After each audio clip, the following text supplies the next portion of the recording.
নমস্কাৰ বন্ধুসকল, আজি পুনৰ আহিছিলোঁ দিবৰ কাৰণে ইণ্টাৰভিউ। আজি অলপ ডিচিপ্লিনত সাজু হৈ থকা হৈছে, লাইন পতাই থকা হৈছে। মই 9টামান বজাত সোমাই গ'লোঁ, মানে মাজতে সোমাই দিলোঁ। লাইন পাতিলোঁ, কোনোপধ্যে লাইনটো যেন তেন হ'লোঁ আৰু লাইন পাতি আছোঁ। ডিব্ৰুগড় এয়াৰপৰ্টৰ মোহনবাৰী এয়াৰপৰ্টৰ কাষৰ 467 লাইন পাতি সোমাই গ'লোঁ। সোমাই 3মান বজাত সেইটো টাইমেই নাই, চবকে সোমাব দিয়া নাই। মাজত আজি সিহঁতে ৰাতিপুৱাৰ পৰা ৰৈ আছোঁ বুলি কৈ মানে সোমাব দিয়া হোৱা নাই। এজনটো পূৰা সোমাবলৈ পূৰা চেষ্টা কৰি আছে,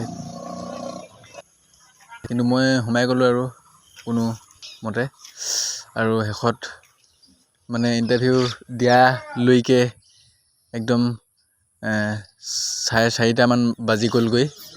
এতিয়া শেষত যাবলৈ লৈছোঁ, টুকটুকি উঠিবলৈ আহিলোঁ। আৰু দুজনে সুধিছে, মানে ডকুমেণ্টছ ক্লিয়াৰ হোৱা নাই কাৰণে যাবগৈ লৈছে।